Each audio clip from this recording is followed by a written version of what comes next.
Matheba, something that,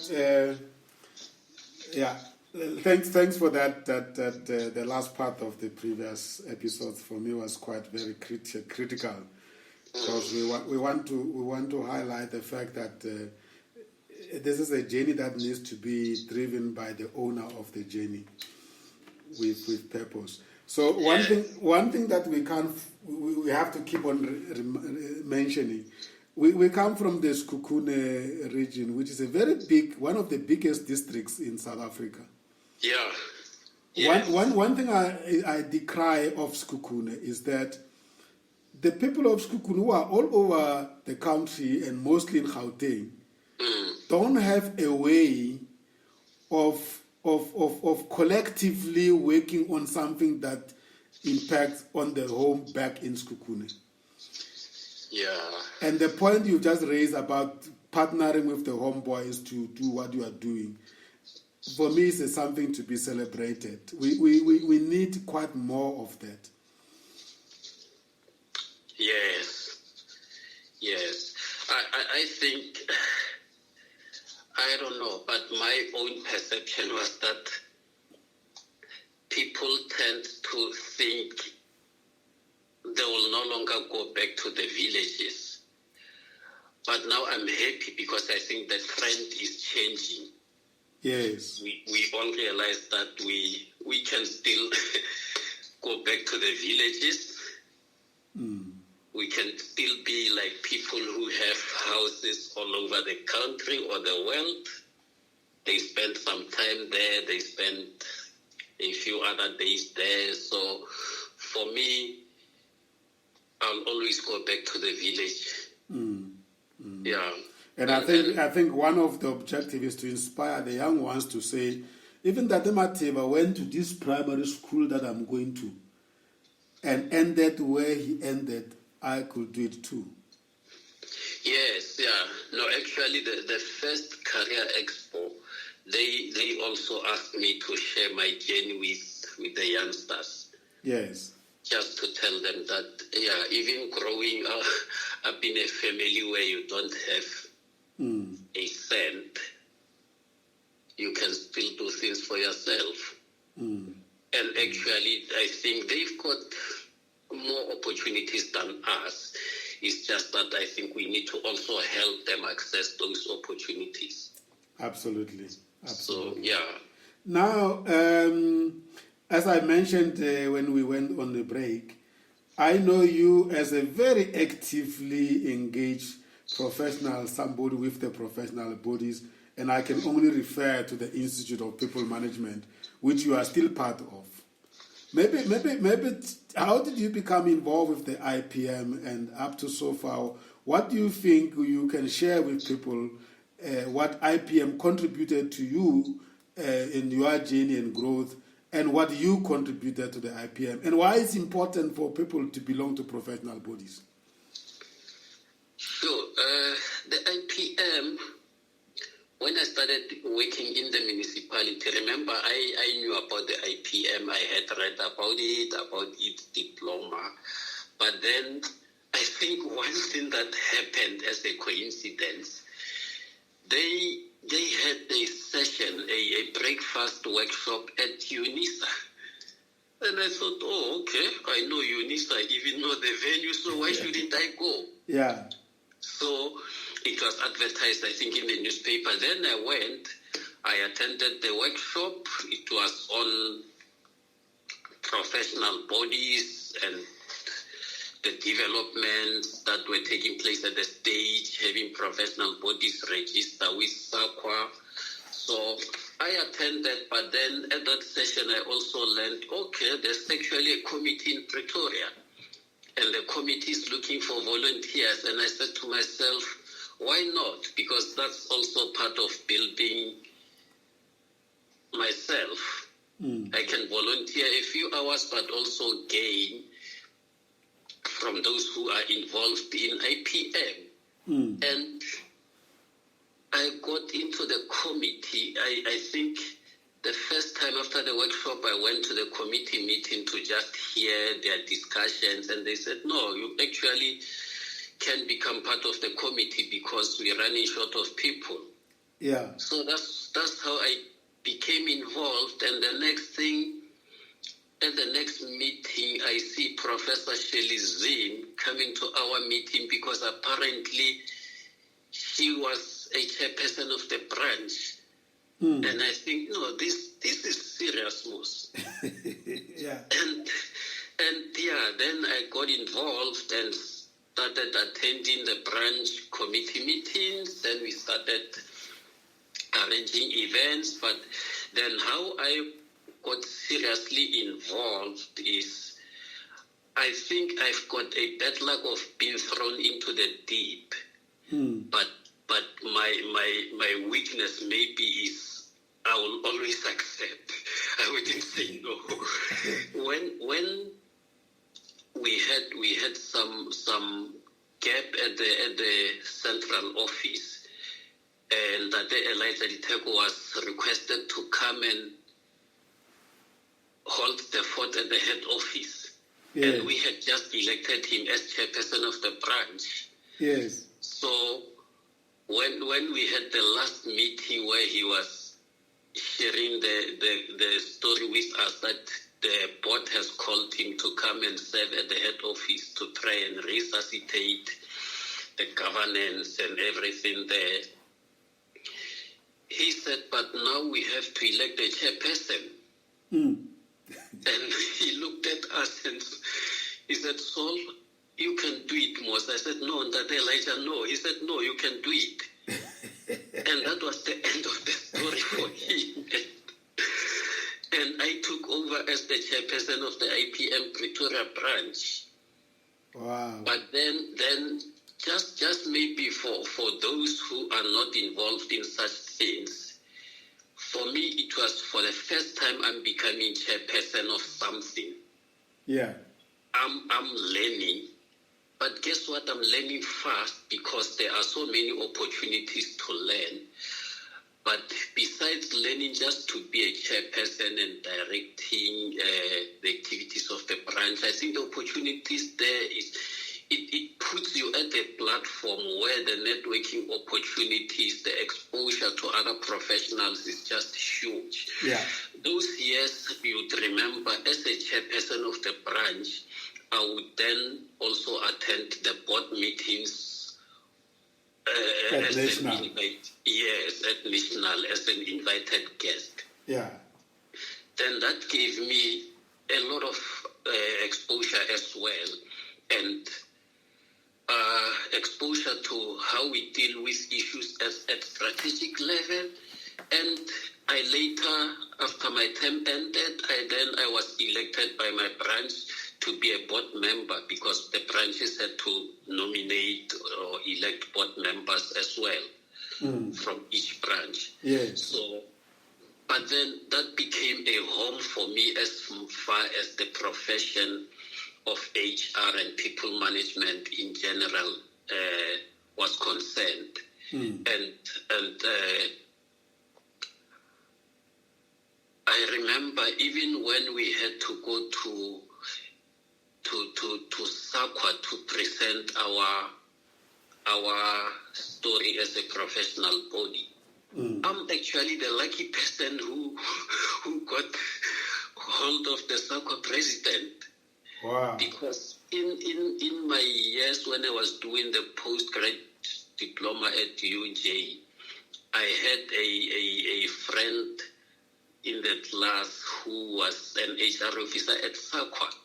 Then I also met a guy who was the chairperson of the Pretoria Black Management Forum. Yes. Who then one day we got close, and one day when I was with him at the Unisa function, he introduces me to the SAQA CEO.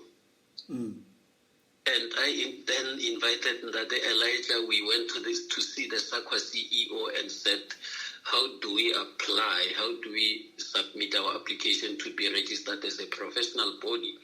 So, but the exposure, and I mentioned BMF deliberately because that also gave me some exposure. Yes. So the exposure to the profession, to the professional environment, the exposure to speak a little bit at the conference, to facilitate sessions at the conference, to be involved in shaping the conference, the direction of the conference, the themes, the topics, and everything. You'll never get it at the university.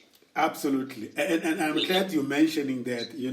If there's one great experience everybody, chance given, should have, is to work at putting together a conference of the level of the IPM annual conference. Yes. It might not be IPM, but in whatever organization where there is a putting together of a conference of that magnitude, where you see things being designed from the beginning to the point, the day when, if you have been part of that conference, the day when you arrive at Sun City and people are arriving and registering, and you're giving them those packs. Yes. And then you look back and say, my goodness, is this what it has become?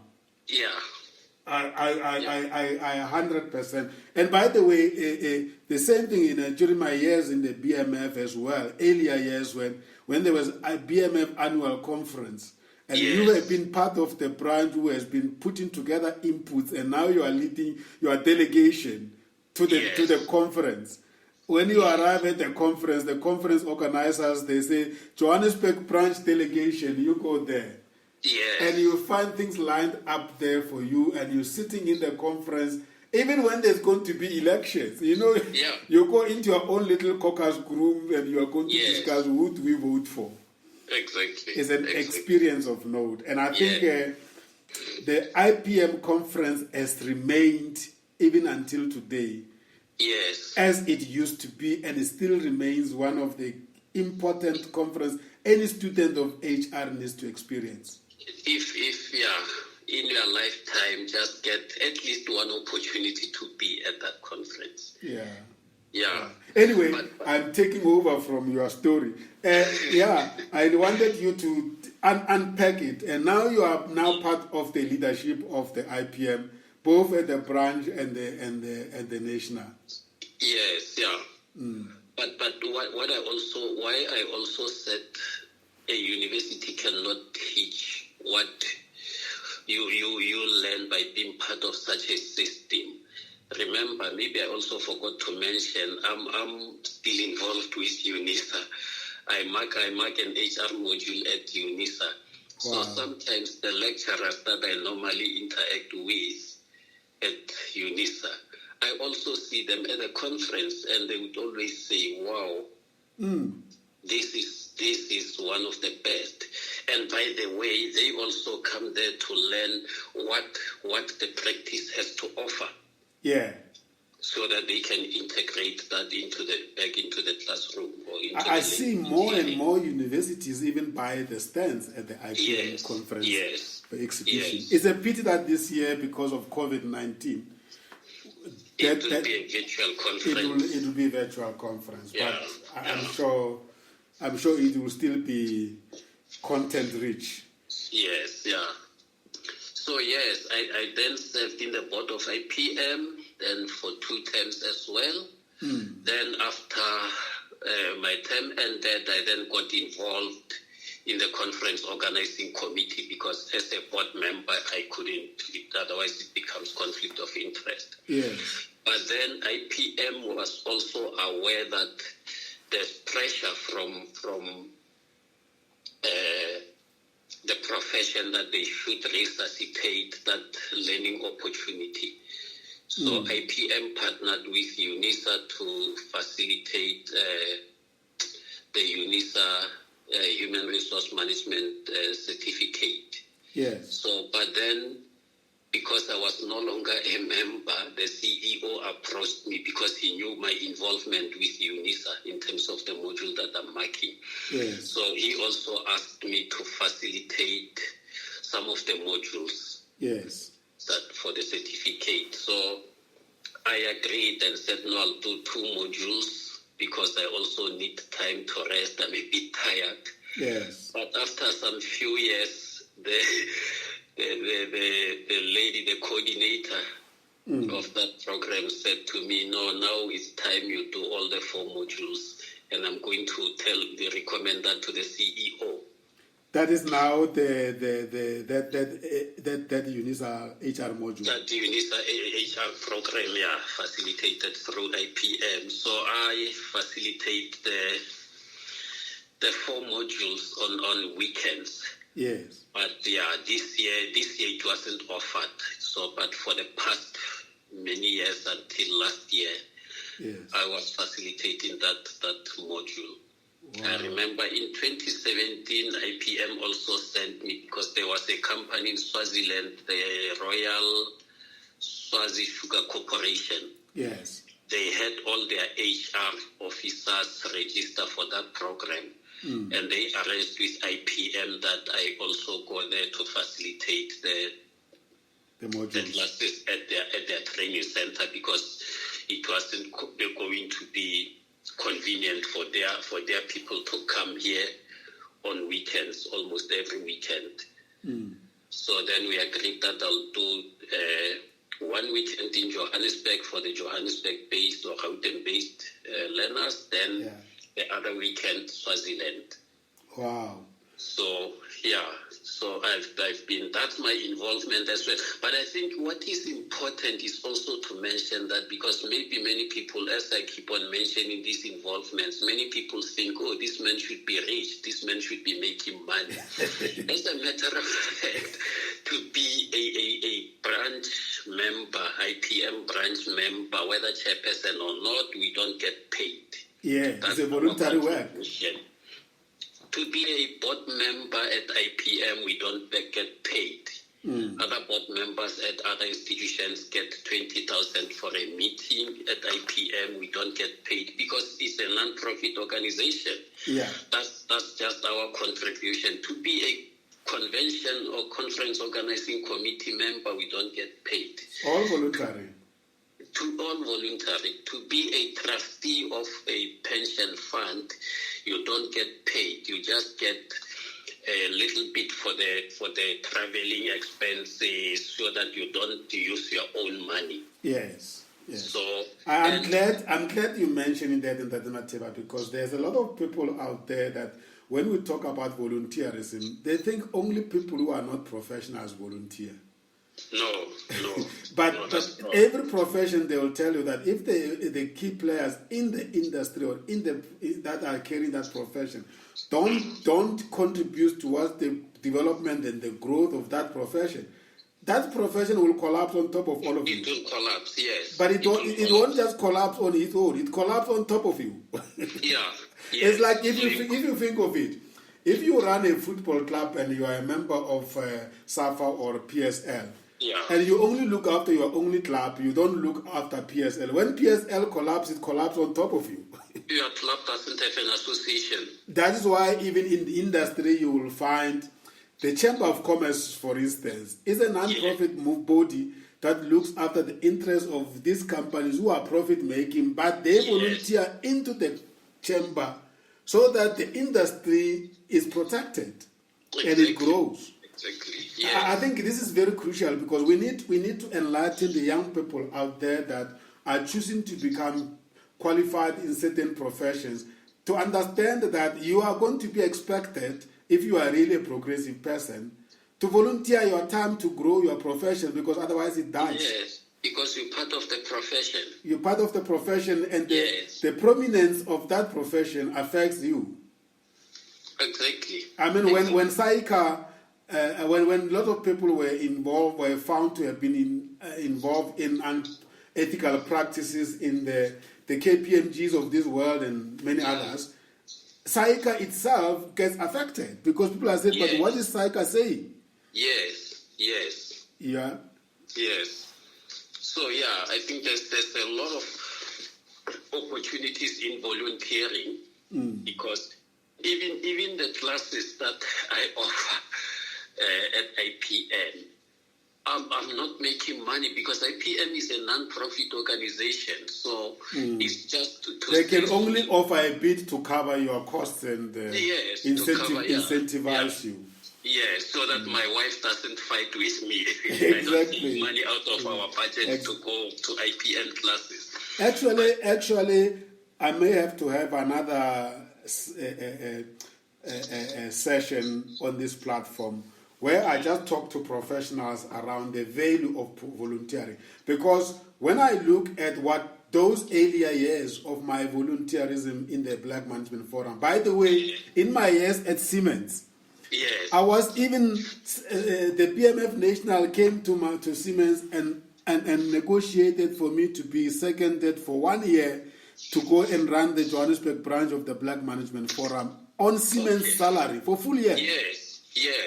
And Siemens understood that this is a non-profit making organization, but they understood that doing that for a year is a huge contribution to my professional growth. Exactly. You know what, Matheba, let me tell the honest truth. That was one of the greatest learning of my life. Yeah. Because of the exposure. And then the same thing like you did when I came to be involved in the IPM.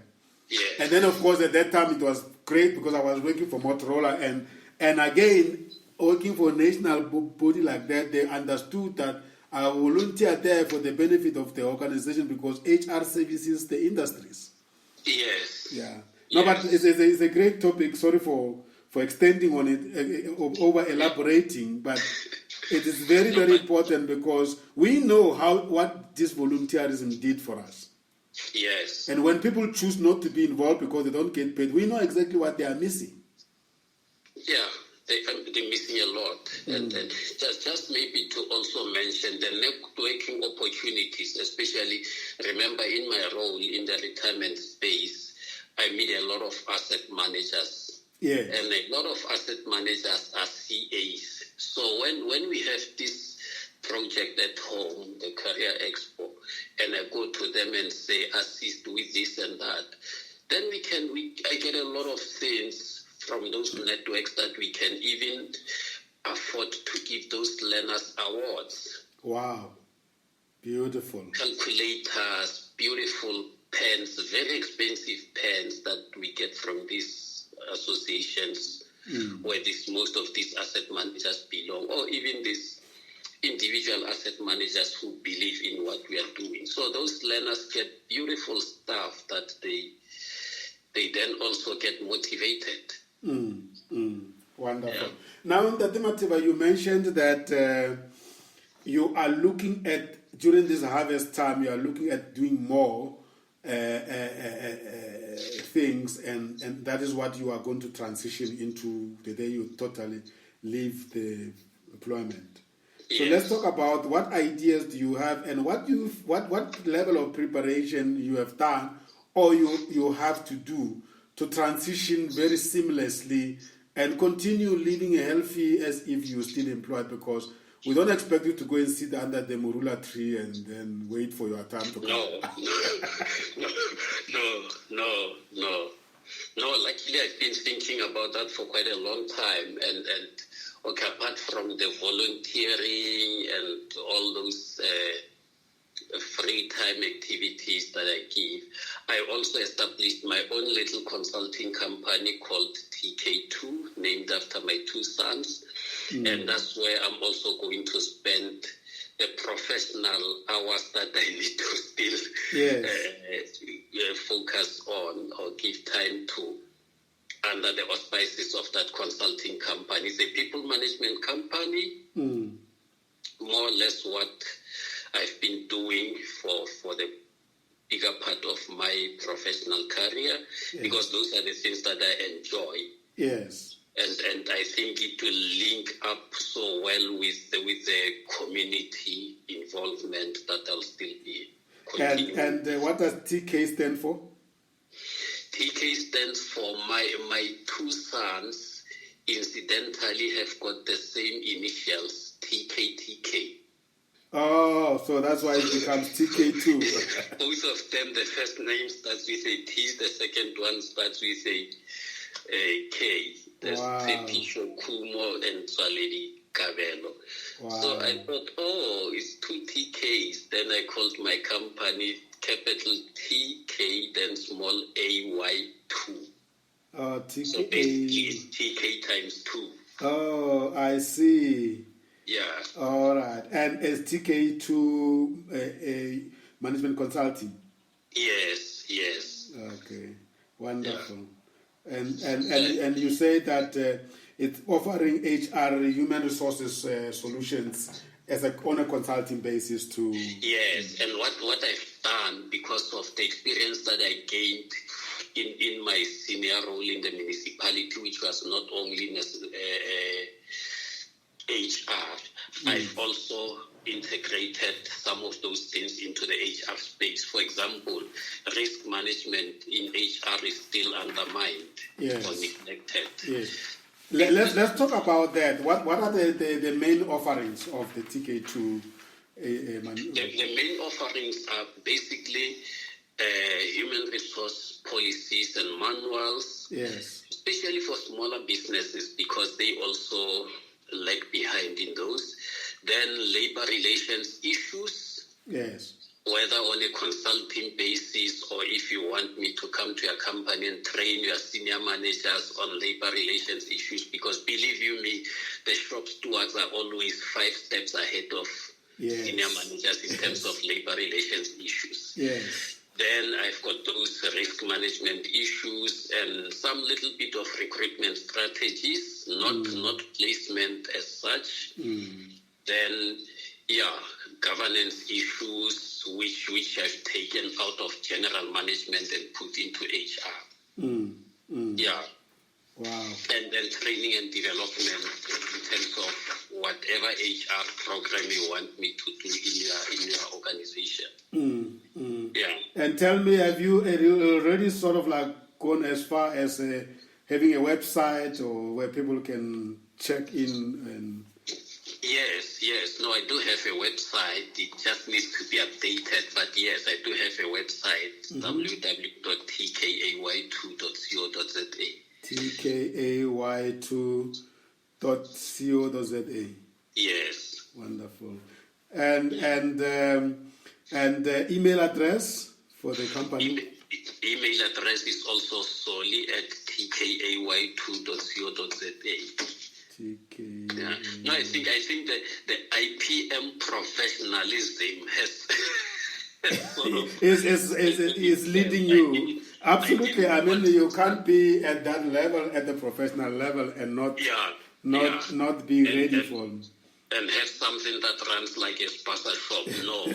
It will not be acceptable. No, it will not be acceptable. That email. And Soli, this is what I also like to emphasize. We had a coaching 101 with a fellow coach from Portugal last week on the platform. Yeah. And he was sharing with us the experience of transitioning from working for consulting groups into becoming self-employed coach. Okay, yes. It's the similar thing, and I would like to keep on talking about it, that the people who are most likely to succeed in an entrepreneurship space are people that have been professional in big corporates because they understand and they know issues of systems, processes, compliance, non-compliance.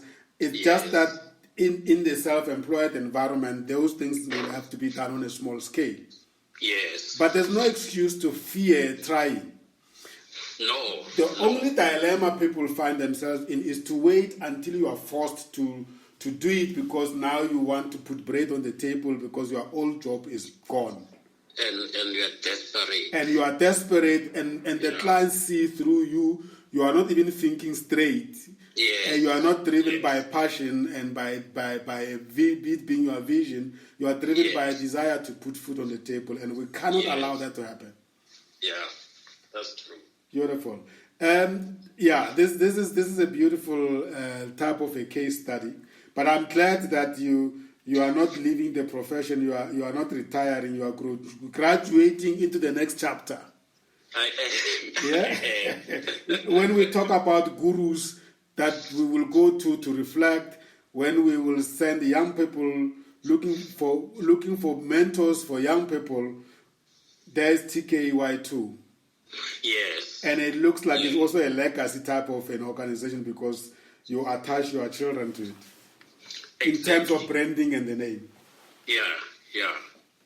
Beautiful. It's a legacy that I'm going to leave them with. But if one goes back and look at where you started and the struggle you went through, if you were not focused and determined, you could have given up halfway. Yes, no, hence I keep on emphasizing the word discipline. If you lack that, even if the resources are in abundance, you're still gonna miss out. I'll never forget the story of a young boy whom, in our early years in the municipality, we didn't have many black engineers. So we had a program to try and fast track that. And the first program was fantastic. We would give these youngsters a scholarship to go and study full-time, but on a full-time salary. And I remember when I called the number that he had given to tell him that he was successful, it was his sister's number. His sister cried over the phone. Because she said, I'm the breadwinner, I'm paying for him. What a relief this is. Wow. But guess what? The first pay at the end of January, he drank it all. Oh, no. He did not go to register. Wow. And the expectation is that during the school holidays, you come to work in the municipality as part of your practice or practical training or whatever you call it, but it's because we're giving you a full salary. So the first school days, after the first term, he doesn't pitch. Luckily, he had forgotten to sign the contract. Oh, my. So we said, oh, no. This is not going to work. This is not going to work. We're pulling out of this, and we've not yet committed ourselves to the institution because he didn't sign the contract. So, and it looked like he didn't even go to attend a single class, so he did not even... Sure. This must be heartbreaking for the people that have been caretaking for people like us who knew where we came from. We did not have those opportunities. Now you are in a position where you're driving opportunities for other people to just come and enjoy, and they play with that. So if you lack discipline, if you lack focus, even if the opportunities are there, you'll just go past them. Hey, man. And you will always come across such things, and I think that's where guidance and mentoring very early in the young life is so absolutely important. Yes.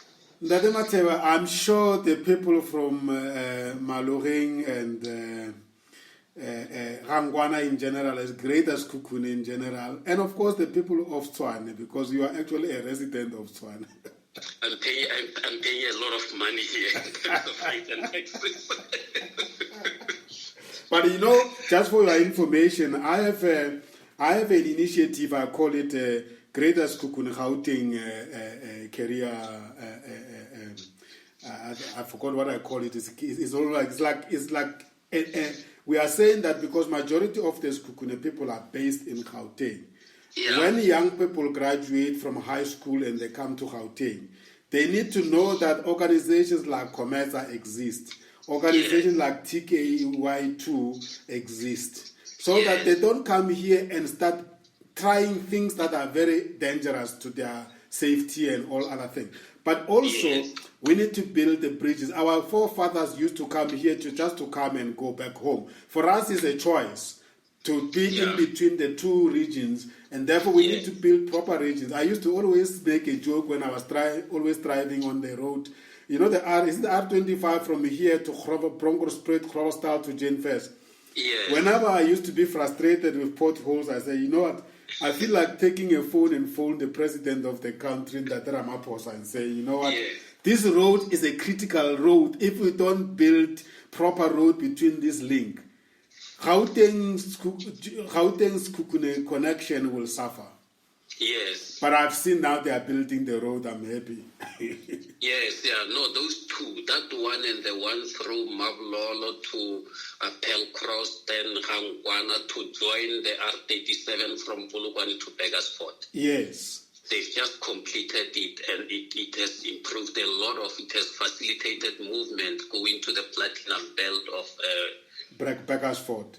Beggarsford. Very, Yes. very important economic nerve center. Even Jane Yes. First itself. Do you know that Jane First is one of the most key nodes connecting Gauteng, Polokwane, Beggarsford, Middelburg, Yes. Marble Yes. Hall? Yes. And yet, in my view, the capacity it has is totally too much unattended to. Yeah, yeah. But anyway, maybe TK2 and Comesa and many others can create an initiative and engage with our political leadership to say we are not. But we are being honest. If N1 is full, the offload is Jane First to Moria. Yeah, yes. Therefore, it has to be attended to. Yes, because it links with this one that they've opened lately, some few years ago, a development from Hatfeni into Moria. Yes, absolutely. Yes, Absolutely. just after Feni's board. Lovely. What a great conversation in the Matheba. Any last words from your side? Sure. Not really, but just to say thank you for the opportunity, and maybe just lastly to share with people from all over the villages in Limpopo to say it's only us who can build our own villages. Absolutely. It's only us who can transform our own villages. So whatever opportunities we get here in Gauteng, let's take a little bit of that to our own villages. There's still a huge need there. Absolutely. And Skukune is rich in culture and in terms of substance. Yes. It just needs to be connected to the real economic nerve centers, and then we need to come back and play a role. Yes. Beautiful. Thank you very much. I'm glad we didn't spend too much time talking about how you and I are related. It was not about that, it was about the profession. Yeah. But I think it's safe to say that there's a very strong blood connection between you and I. But we are doing so much professional work, and we are proud that we could share with people without necessarily overemphasizing our togetherness by relationships. Yes, yes. Thank you so much. All the best, and Thank you. I appreciate your time.